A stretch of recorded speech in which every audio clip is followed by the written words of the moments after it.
first action stealth game to integrate traditional weapons with extensive psychic powers. Combat a terrorist movement set to overthrow world order.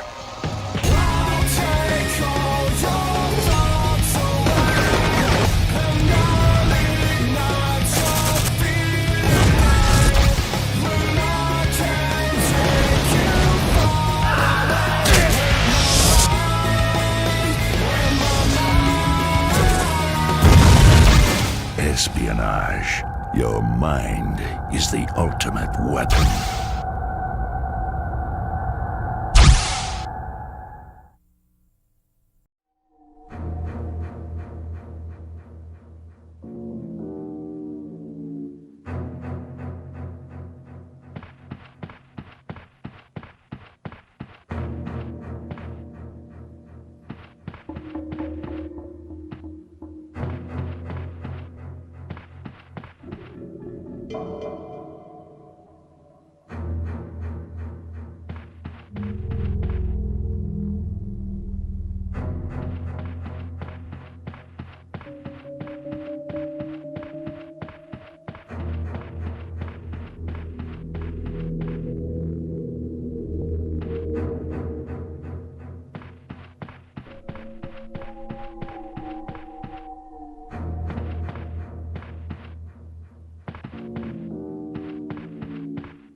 worship us as gods!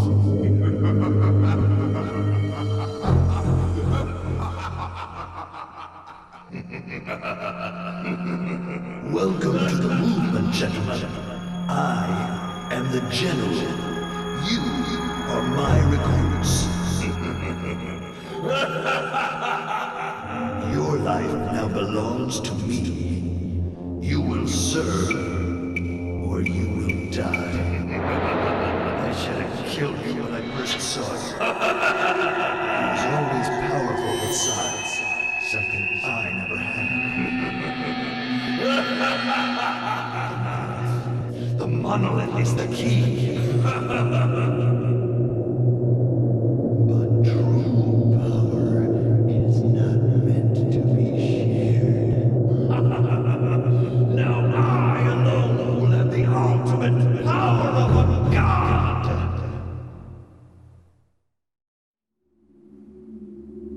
Obey all orders. You live to serve. Keep moving. Fall in line. We are in control. Do not attempt to escape. Submission, conformity, obedience. You will follow the General. Fall in order.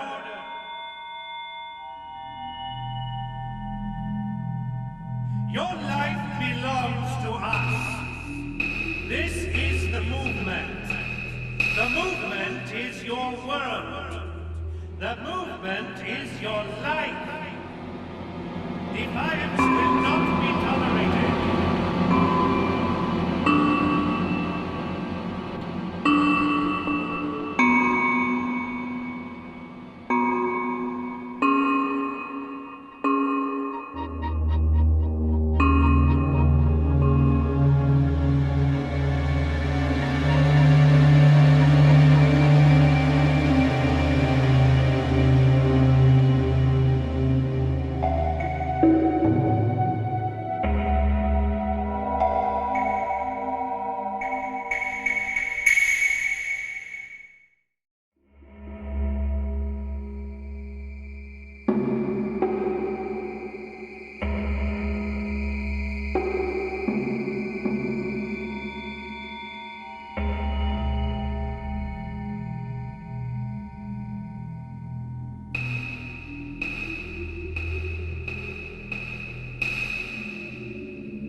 I have become the true god of the ether.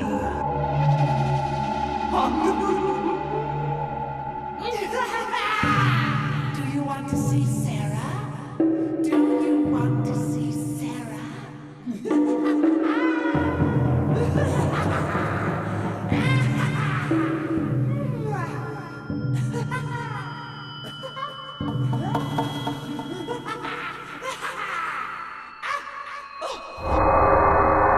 Sarah is mine!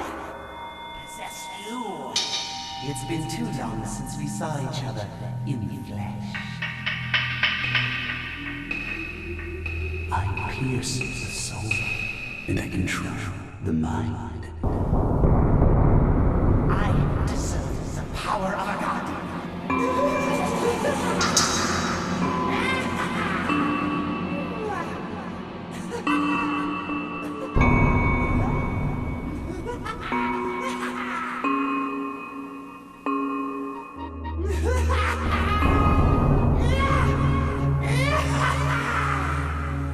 My power is absolute.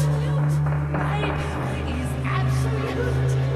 All will worship me. It's beautiful.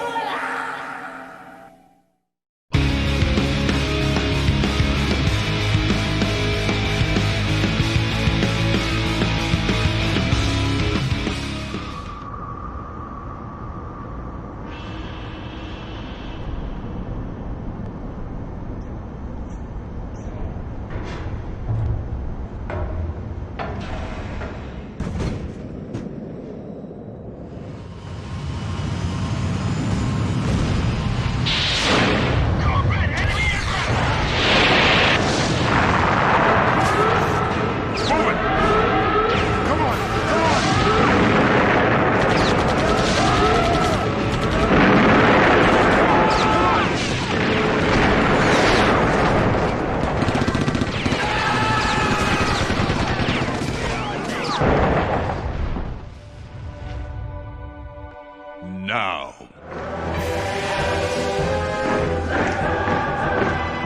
We came up with the idea of Psi-Ops because basically we wanted to come up with something different and unique for the third-person action-adventure genre. So we looked for something new and different, and we started to research military tactics and things that the military have used over the years. And as we started doing more research into different types of psi powers, we found that there was a whole bunch of different powers that have been researched by governments around the world for decades now. And all these powers have actually been used in real military simulations around the world. So we took that and we just started digging deeper and deeper into the research of it. And it's actually pretty scary to find out all the things that are going on in the military. The more you look into this, the more you find. People are really doing some pretty in-depth research into telekinesis and even pyrokinesis and mind control and how the governments have used mind control in different warfare situations. We talked to a number of experts in the field too, and even brought some people in to talk to find out exactly how they've used these powers in the real world situations. And then in addition, we also looked into some declassified government documents. The United States government and governments around the world have been supporting Psi-Ops programs for several decades. It was really kind of amazing to find out that a lot of this really existed. What the psi powers really add to the game is some drama.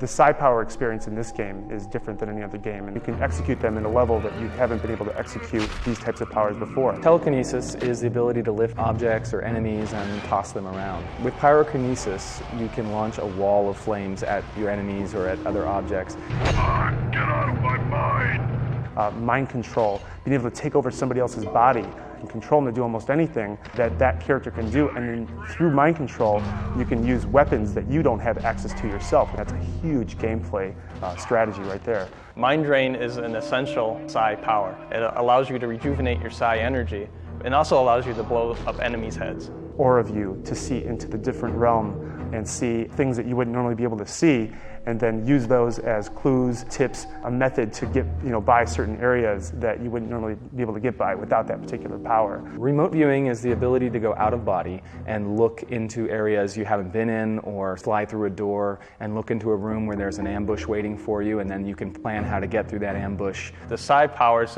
are always something I think that people think are cool, things that people would really love to be able to do if they could do it in real life.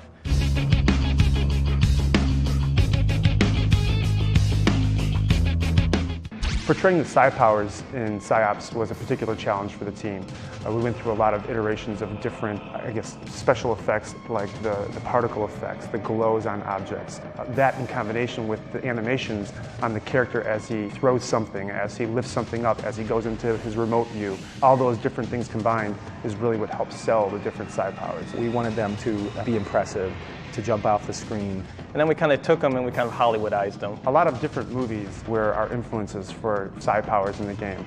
A lot of blockbuster American movies, just movies that would have an effect that you really noticed, like the kind of effects that happen at the end of a movie. Something that really just stands out and goes, wow. One of the first mandates was not to make it look like magic, to stay away from that, because it's very easy to make something like pyrokinesis look like a fireball that you might see in a fantasy game or something.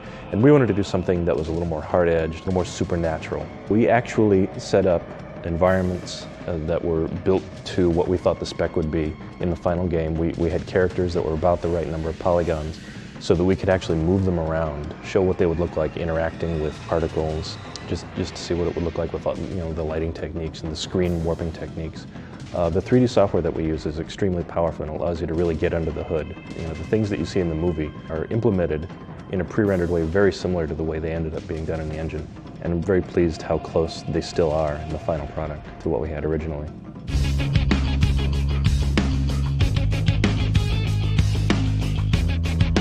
My favorite psi power in the game is probably TK, because it's probably just the most physics-based psi power. I think it's the power that most shows off just how different games will be in the future. Telekinesis we knew was going to be a huge power in the game. It was probably going to be the main non-weapon offensive power. So we went through a lot of iterations and processes to get that looking how we wanted it in 3D and to make it look like it would be as fun as we knew it was going to be. The first thing that we did was we actually did a rendered mock-up, a movie that showed you using telekinesis in different ways and how we would want it to actually work. This allowed us to get things down like the camera paths, how it's going to follow you, how the actual lifting of an object goes, how we want it to react when you throw it to people. This gave us the basis of how we would take that and turn it into a real gameplay element. The biggest challenge with telekinesis were the controls. How do you control something in the air? And then how do you move it around in 3D space? And then how do you throw it? How does that work? One of the neat things about telekinesis, in a way, and I shouldn't be saying this, is just how much you can almost break the game with it. There's just so much you can do with TK that it's really this awe-inspiring power. One of the things on telekinesis is that TK surfing that happened. A lot of people think we made a conscious decision that we want people to TK surf, and more it was just the power of the physics and the telekinesis that just let it happen. It's almost impossible to not TK surf. Pretty shortly after that, we realized that the player is definitely going to want to be able to pick up enemies and throw them.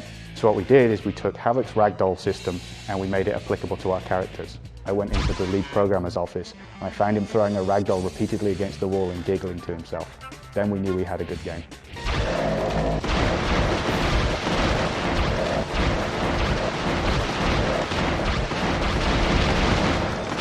The effects that you see when you're using TK, we have this kind of blue mist that sort of drips off of things, and it feels very bright. It's got these light smears in it.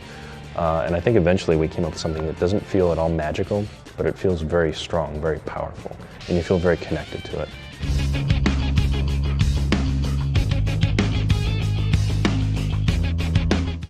So pyrokinesis kind of surprised us because at first it was always viewed as being too powerful. Visually, I think the most impressive psi power is probably pyrokinesis. Pyrokinesis was a fairly difficult power to imagine. We wanted it to feel like just a raw wave of heat energy, just ripping through things. I love the effect on Nick's arm when he throws the fire. And you're throwing a huge wave, and the lighting is affected in the scene. It's just a great way of just dispatching enemies quickly. The way we make fire in Psi-Ops is we displaying a particle system, which is basically a lot of small graphics repeated over and over again that move around in a cloud. We're fortunate. We have a very powerful in-house particle tool that allows us to do things that I've never seen before in a game. It's just so powerful. Particles spawning other particles, all kinds of behaviors. It's allowed us to achieve not only a level of realism with our pyrotechnics and our explosions and our more realistic effects, but it's allowed us to do some very powerful looking psi effects.